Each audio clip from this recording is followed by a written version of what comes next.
പിന്നുള്ളത് പ്രൊപ്പഗണ്ടയാണെന്നൊക്കെ കുറെ ആൾക്കാർ പറയുന്നുണ്ട്. കേരളത്തിൽ ഇരുന്ന് ഒരു വടക്കോട്ട് നോക്കിയിട്ട് ഒരു സിനിമയെ പ്രൊപ്പഗണ്ട സിനിമയെന്ന് പറയാൻ ആദ്യം പറഞ്ഞാൽ നാണം വേണം. പറയുന്നവർ ആരാണെന്നുള്ളതാണ് അതിനേക്കാൾ ഉള്ള ഒരു പ്രധാന കാര്യം. കാരണം കേരളത്തിൽ ഇറങ്ങുന്ന ഒരു 10 പടം ഇറങ്ങി കഴിഞ്ഞാൽ അതിൽ 8 പടം പ്രൊപ്പഗണ്ടയാണ്. പ്രത്യേകിച്ച് മട്ടാഞ്ചേരി മാഫിയുടെ ഒക്കെ സിനിമകൾ നമുക്കറിയാം, എല്ലാം പ്രൊപ്പഗണ്ട പടങ്ങളാണ്. എന്താണ് ഈ മട്ടാഞ്ചേരി മാഫിയുടെ പ്രൊപ്പഗണ്ട എന്ന് ചോദിച്ചാൽ ഇത്രേ ഉള്ളൂ.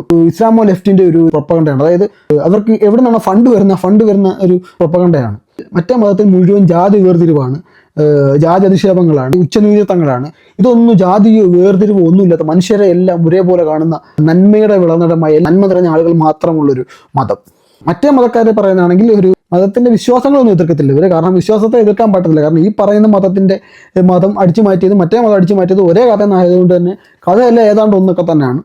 ഈ യേശു ദൈവമാണോ, ദൈവപുത്രനാണോ, അതോ പ്രവാചകനാണോ എന്നുള്ള തർക്കം മാത്രമേ ഇവർ തമ്മിലുള്ളൂ. അപ്പോൾ അതുകൊണ്ട് തന്നെ അതിന്റെ വിശ്വാസങ്ങളൊന്നും എതിർക്കാൻ പറ്റത്തില്ല. കാരണം സെൽഫ് ഗോളായിട്ട് മാറും. അപ്പോൾ അതുകൊണ്ട് തന്നെ അതിനെ എതിർക്കാൻ ഉപയോഗിക്കുന്നതെന്ന് പറഞ്ഞാൽ നിങ്ങളെല്ലാം കുഞ്ഞാടുകളായിട്ട് ഈ മതത്തിൽ വിശ്വസിച്ചിരിക്കുകയാണ്. സത്യം പറഞ്ഞാൽ ആ മതത്തിൽ പുരോഹിതന്മാർ നിങ്ങളെ ചൂഷണം ചെയ്യുകയാണ്. അപ്പൊ നിങ്ങളെ അതിങ്ങനെ ചൂഷണം ചെയ്യാത്ത നല്ലൊരു മതം ഇപ്പുറത്തുണ്ട്. ചൂഷണങ്ങളുടെയൊക്കെ നിറഞ്ഞ കുറെ മതങ്ങളും ഇതൊന്നും ഇല്ലാത്ത നന്മ നിറഞ്ഞ മതവും നന്മ നിറഞ്ഞ ആളുകളും മാത്രമുള്ളൊരു മതവും.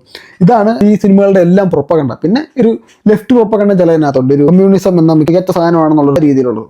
അത് രണ്ടിനെ സൂചിപ്പിച്ച് പോകുന്ന രീതിയിൽ അതാണ് കേരളത്തിലെ എല്ലാ സിനിമയുടെയും പ്രൊപ്പഗണ്ട. അത് ഫോർ എക്സാമ്പിൾ ഭീഷ്മപർവ്വത്തിന്റെ റൈറ്റർ ഇത് പ്രൊപ്പഗണ്ടയാണെന്നും പറഞ്ഞ് പോസ്റ്റ് ഇട്ടേക്കുന്നതായിട്ട്. അപ്പോൾ ഇത് ഒരു എക്സാമ്പിൾ ഞാൻ പറയുകയാണ്.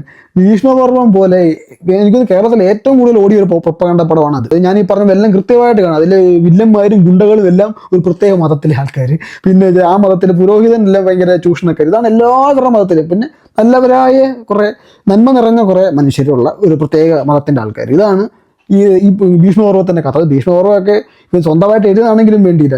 ഗോഡ് ഫാദർ പോലെ ഒരു മികച്ച ലോകോത്തര സിനിമ എടുത്ത് അടിച്ചു മാറ്റി അതെടുത്ത് ഉമാറെ പ്രൊപ്പഗണ്ട കുത്തിക്കയറ്റി ഒരു പടമായിട്ടോട്ട് ഇങ്ങോട്ട് ഇറക്കി. ആ എഴുതിയവനാണ് വടക്കോട്ട് നോക്കി ദുരന്തറിനെ പ്രൊപ്പഗണ്ടയാണെന്ന് പറയുന്നത്. എനിക്ക് ഉളുപ്പില്ലേ ഇതൊക്കെ പറയാൻ.